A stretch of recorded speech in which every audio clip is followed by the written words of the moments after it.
آقا علیہ الصلاۃ والتسلیم نے خطبہ حجۃ الوداع میں کیا کہا؟ الا کل شیء من امر الجاہلیۃ موضوعۃ تحت قدمی موضوعہ۔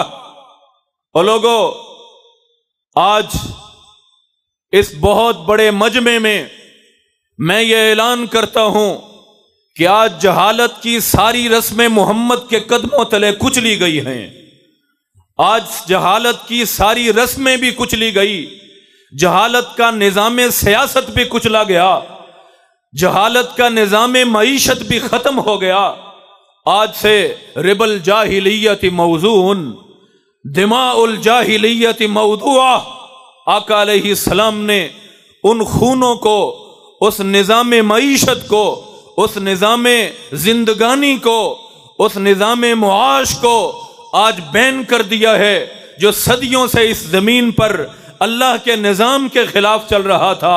الا کل شیء من امر الجاہلیۃ تحت قدمی موضوع۔ حضرات گرامی، کوئی جواز نہیں بچتا۔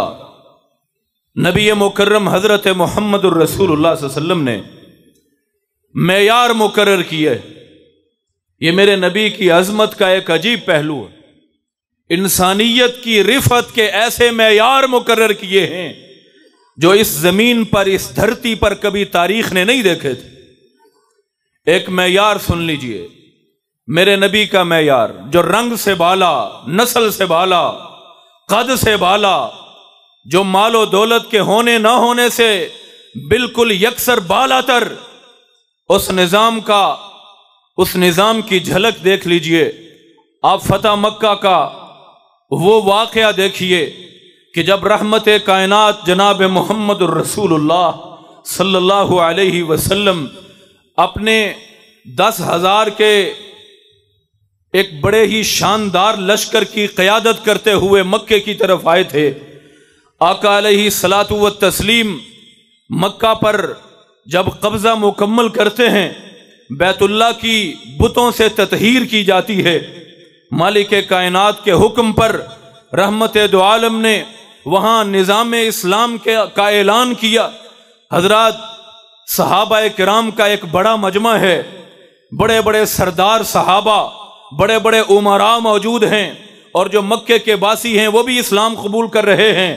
ایسے عالم میں جب قریشی سردار بھی تھے، ہاشمی سردار بھی تھے، بڑے بڑے امراء موجود تھے۔ حضرات، اذان کا وقت ہو گیا، اذان کا وقت ہو گیا۔ ہر شخص کی خواہش تھی کہ بیت اللہ میں پہلی اذان کی سعادت مجھے نصیب ہو۔ میرے نبی نے معیار کیا مقرر کیا ہے؟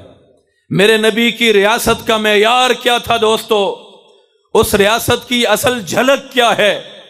اس ریاست نے قانون اور وزن کیسے متعین کیے ہیں؟ حضرات، میرے نبی کی نظر انتخاب اٹھی ہے۔ ہر شخص کی خواہش ہے، کہیں صدیق اکبر کھڑے ہیں، کہیں خالد ابن ولید کھڑے ہیں، کہیں حضرت سیدنا امیر معاویہ کھڑے ہیں، کہیں کوئی حضرات بڑے بڑے صحابہ، بڑے بڑے لوگ کھڑے ہیں۔ رحمت دو عالم کی نظر انتخاب پڑتی ہے، ایک چھوٹے سے قد والے، ایک کنگڑیالے بالوں والے، کالے رنگ والے ایک حبشی غلام پر پڑتی ہے، جس کے ہونٹ بھی موٹے موٹے ہیں، جس کا قد بھی چھوٹا سا ہے، جس کو دنیا آزاد عام انسانوں میں شمار نہیں کرتی، اس کو غلام کہا جاتا ہے۔